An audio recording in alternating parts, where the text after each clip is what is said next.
मध्ये रुमाल ठेवला टिफिनच्या डब्यामध्ये. तोंड पुसायला, जेवण झाल्यावर हात पुसायला घ्यायचा, हो की नाही? चला.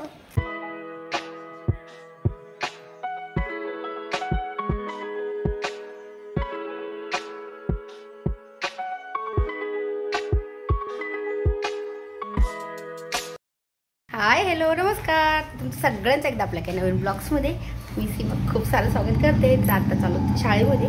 तर आज आहे शुक्रवार, उद्या सेकंड सॅटरडे सुट्टी आणि परवा दिवशी पण सुट्टी. तर आत्ता आवरले. चला, किती 10 मिनिटं राहिलेत. तर तुम्ही जर चॅनलवरती नवीन असाल तर चॅनलला नक्की सबस्क्राईब करा. त्या साईडला बेल आयकॉन आहे ते पण क्लिक करा, जेणेकरून माझ्या प्रत्येक नवीन व्हिडिओचं नोटिफिकेशन सगळ्यात आधी तुम्हाला भेटेल. तसं करायचं नाही बाळा, जायचं शाळेत तसं करायचं नाही. सायकल लोकांना मम्मीला व्यवस्थित नेता येत नाही. काल कसा पडला असता तू? पडला असता का नाही? मध्ये रुमाल ठेवला टिफिनच्या डब्यामध्ये. तोंड पुसायला, जेवण झाल्यावर हात पुसायला घ्यायचा, हो की नाही? चला. आज तर उठायला उशीर झालता. तर मला वाटलं की टायमिंगमध्ये आवडते का नाही, ह्यांना पण टिफिन द्यायचं होता आणि रुद्राजचं पण मला वाटलं म्हणजे सगळं आवडतं का नाही. कारण की काल काय झालं की मी म्हणजे काल कानातली रिंग वगैरे बनवली. काल मी पूर्ण दिवस काम केलं, त्याच्यामुळं रात्री वाजले 11:30 झोपायला. त्याच्यामुळं आज उशीर झाला. म्हटलं आज आवरलं तर, नाहीतर म्हणजे रुद्रांचं तर काय नाही, त्याचं 10 वाजेपर्यंत आवरते. पण ह्यांना पण तरी पण मी एवढं फास्टमध्ये आवरलं. आणि आज बघूया आता आज जे बनवणार आहे ना ते तुम्हाला तुमच्यासोबत शेअर करते की काय बनवले. अजून मी ते रिंग्स आणि कानातले आहेत ते त्याच्यामध्ये नाही दाखवले अजून, म्हणजे कसे बनवलेत काय ते नाही दाखवलेले. फक्त चल चल तसं नाही करायचं. ऊन पडले. कॅब घेतली, तो म्हणत होता आज पण सायकल घ्यायची. म्हटलं सायकल नको, सायकल घेतली की व्यवस्थित त्याच्या 2 साईडचे स्टँड आहेत ते खराब झालेत आणि एका साईडला स्टँड नाही, त्याच्यामुळे तिथं पण लावता येत नाही. चल.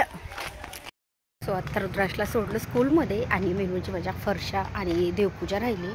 पण काय झालं की आत्ता म्हणजे 10 वाजलेत. पण मला काय वाटतं, मला थोडंसं साहित्य आणायचं होतं. तर म्हटलं अगोदर ते घेऊन यावं. म्हणजे काय होतं की त्याला आणायला जायच्या अगोदर जर साहित्य आणायला गेलं ना, मी काल तसंच झालं, काल अगोदर गेले पण एवढी घाई झाली की मला वाटलं की शाळेचा टायमिंग होईल. तर मला वाटतं आत्ता थोडंसं साहित्य आहे ते घेऊन येते, नंतर फरशा आणि पूजा करते. तर चला निघूया. घरी गेले कारण की मी काय केलं, शाळेत जाताना आज पॉकेटच नव्हतं घेतलं सोबत. आणि म्हटलं की चला घरी जाऊन काय काय लागणार आहे साहित्य ते पण लिस्ट काढली आणि पैसे पण घेतलेत. कारण की पाकिट घरीच ठेवतो. स्कूलमध्ये जाताना ना पाकिट, मोबाईल, चावी वगैरे इकडे तिकडे पडते, त्याच्यामुळं मग काहीच नव्हतं सोबत गेलं. तर आत्ता मला घ्यायचं आहेत म्हणजे जे मला वर्क करायचं आहे ना, की इयरिंग्स, परत म्हणजे बोटातले रिंग वगैरे, तर बांगड्या, म्हणजे त्याचं मी आणलेलं आहे काही साहित्य, पण काही राहिलेलं आहे. तर आता ते बघूयात. आणि मी म्हणजे सगळ्यात महत्त्वाचं मला प्लेन बांगड्या पण घ्यायच्यात, कारण की कमीत कमी मला सध्या 10 सेट अगोदर बनवायचे आणि बाकीचे 5 किंवा 10 असे सेट पूर्ण बनवणार आहे. नंतर मग ते सेल करणार आहे.